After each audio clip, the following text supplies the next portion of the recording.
Majestic sound.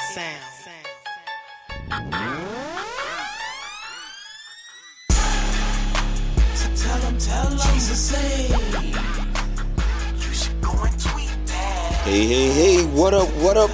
It's your boy Toby D, and you have tuned in to my Christian audio podcast, Faith Football Fans.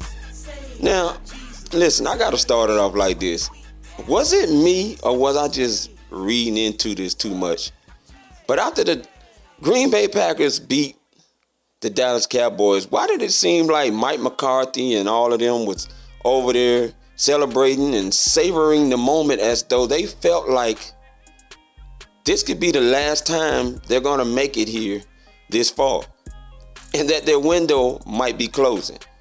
Now, y'all let me know what y'all think about that, if y'all saw the reaction after they made that field goal kick and found out and knew that they were coming here to Atlanta to play the Falcons.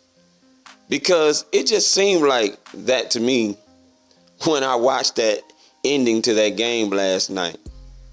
And speaking of that, man, congratulations to the fact that my Falcons get one more game here in the Georgia Dome. And what better team to play it against? I know some of you Falcons fans, y'all are scared out of your wits that we're playing this hot Green Bay Packers team. Yes, they won 8 games straight. Yes, Aaron Rodgers has been on fire. But ladies and gentlemen, there's no better way to go out than to go out playing against a team that we're going to be ready to battle against, because you know Dan Quinn is going to have these boys ready to go to war. It's just like Ricardo Allen said when asked about Aaron Rodgers' play. He said Aaron Rodgers is amazing. He's a very good player, but he's ready for anybody. And that's what you want to hear out of your team. This team is confident. I said this before. They confident. They feel like they are the better team. And rightfully so, they are, because that Packers defense that they are about to play against, that gave up 18 points to allow Dallas to get back into that game, nobody wants to really talk about that, because they want to talk about what Aaron Rodgers did, albeit not trying to take away nothing from Aaron Rodgers. Great player. But your defense has not changed. And it's getting more injured as time goes along. And you may not have Jordy Nelson. Well, of course, nobody really is worried about that, because Aaron Rodgers can take average players and make them better. And don't get me wrong, he has, but mostly because he's been able to scramble and they've been able to get open, because he can extend the play long enough for them to get open and has the arm strength to throw it to him. The Falcons know what they have to do. They played this guy in week 8, but this defense is totally different than what they were the first time Aaron Rodgers played them. And Aaron Rodgers, I'm sure, watched some of that game, if not all of that game, to see who was going to win between Seattle and Atlanta. And like he said, Matt Ryan has had a heck of a season, and the Falcons have a good defense. Now, whether he was being sarcastic about that or not, I don't really care. The numbers prove it.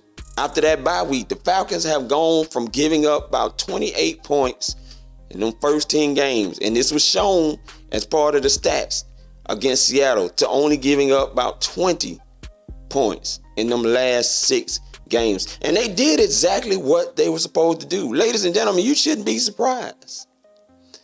A team 3-4-1 finish on the road record, who couldn't seem to scrounge up any points on the road, the Falcons held them to exactly what they needed to hold them to. And truth be told, it shouldn't have been 20 points. Should have still been at 13. But our special teams, for some reason, Keith Armstrong could not get these boys to settle down. Kept giving up big plays to Devin Hester coming out of his own end zone. If it hadn't been for some of those penalties, this game could totally be different from what it turned out to be. But thank God those penalties was in there to really hinder Seattle from being able to give that defense a good sizable lead to get away and hold the Atlanta Falcons. But Matt Ryan balled, and he threw 0 interceptions. Which brings me and leads me to this point. I'm so glad we did not play Green Bay in the divisional round.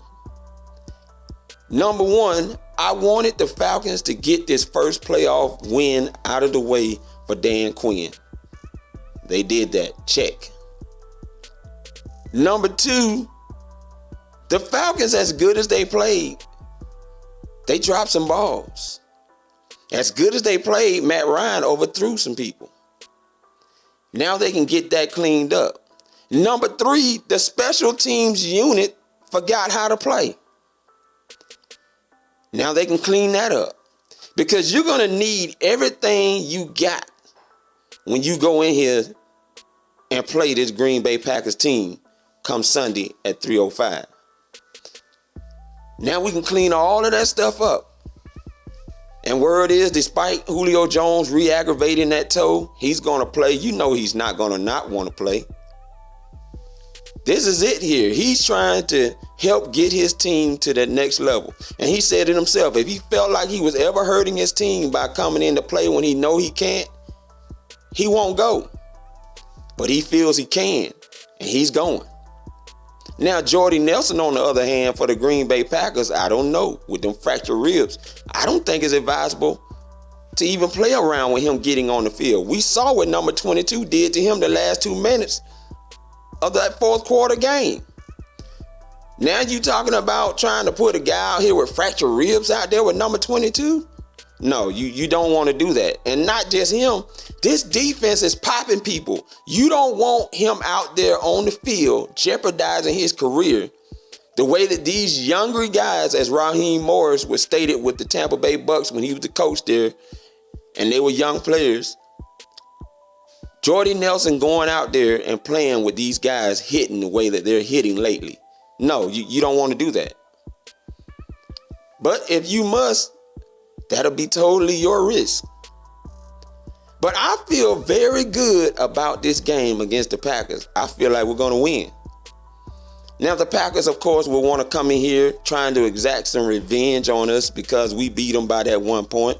But that's your fault. You left too much time on the clock for Matt Ryan. You did that. Now, personally, I don't think they're going to score 30-plus points because the defense is playing a lot better. But we'll see how it goes. People are projecting it to be a very high-score game, 2 hot quarterbacks coming in. And they're expecting a high-scoring game. I'm just hoping that we don't have a lot of cheeseheads in there, that the Falcons, I know the tickets are high, but whoever can afford to go, that they're able to go. And if you can afford to buy tickets for some other people that you love, do it, man, because we need y'all in that dome like you was against Seattle. Now, I can say a lot more about everything right now, but I'm going to let you comment. Please share, subscribe, like. Let me know what you're feeling right now. Be excited, man. This is an exciting moment for the team, for the city. We're finally back here getting another crack at it, and we all know what happened the last time the Falcons was the second seed playing against the hottest team, the Vikings.